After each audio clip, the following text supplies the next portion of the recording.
This Earth, the mysterious and wondrous title that has taken the world by storm. It's one of the most played games ever, with a current player population of about 8 billion. I think it's fair to say that even if you don't typically play games, you will be playing this one. But does that mean it's also the best? No, not at all actually. It's unbalanced, overly complicated, filled with bugs, and the dev team hasn't responded to feedback in thousands of years. And this is where we explore the design of the most inexplicably popular game since Flappy Bird. So, let's shed a light on This Earth.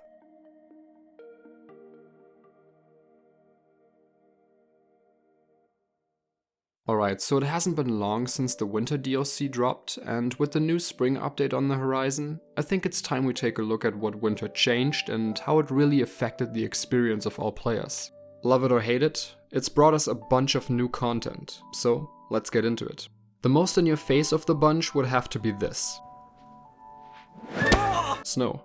Devastating in high-level areas, it proved to be a challenge for even the most experienced of players. But what about its implications in low-level areas, or even more interestingly, in non-combat zones like cities and villages? Here you may think snow is nothing more than some particle effects and lazy texture changes, but it's much more than that when we look at it from a game design perspective.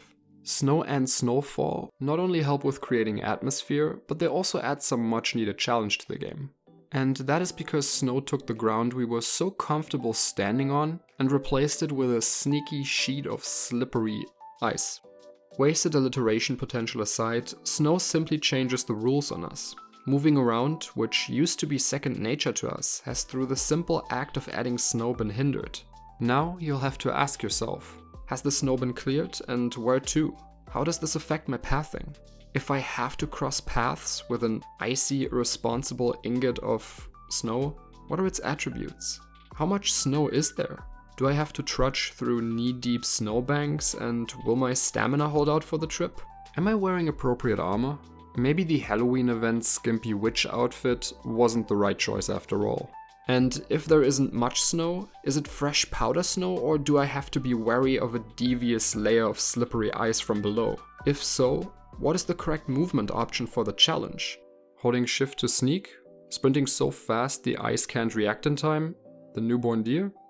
Before the update, players had gotten way too used to walking and driving in relative safety. But with this one elegant solution, moving around received some fresh strategic elements and risks to keep things interesting. After all, you can only drive your children to school so many times before you get bored of it and start craving some danger and conflict.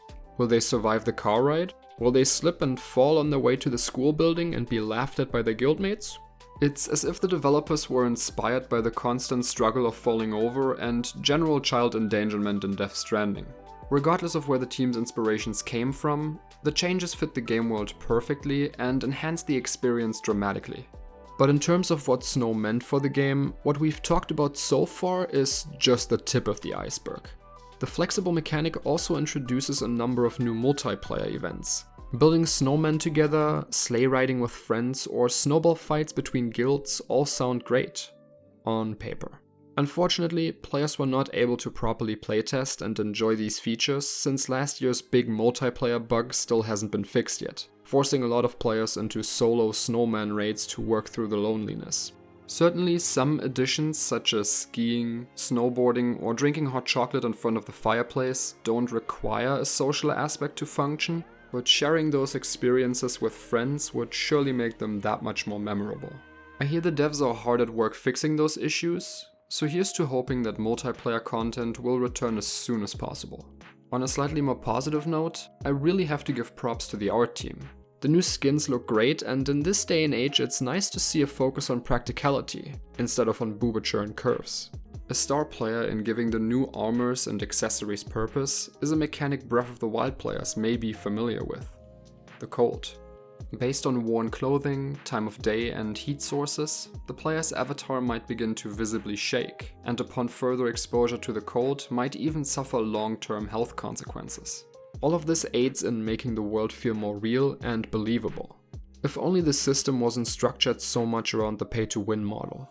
Even experienced players will have trouble keeping up with the trends, which will in all likelihood be power crept and become useless with the next update anyways. Then players will have to invest again to acquire appropriate attire, and the cycle continues.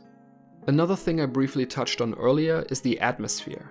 Although winter may feel like one of the visually laziest updates to this Earth, its simplicity really carries the whole experience. Covered in snow, the game world feels jovial, but gentle. Harsh, but still playful and inviting. A huge part in creating this winter wonderland ambience comes from the many different holidays centered around the update. No matter which one you believe in, they all create great opportunities to spend time with friends and guildmates. Or rather they would. Again, the bugs will hopefully be fixed soon, and by the time the devs, in an effort to save money, eventually reuse all these winter features and assets, we should be able to enjoy the festivities with our loved ones again. The spring DLC though? I mean, look at the concept art they shared. If that's not hype, I don't know what is. I'm sure it's gonna be great. But until then, I'll leave you with the best advice I think I can give to all players, new and experienced alike. Don't stress, make the best of it, and have fun on this Earth.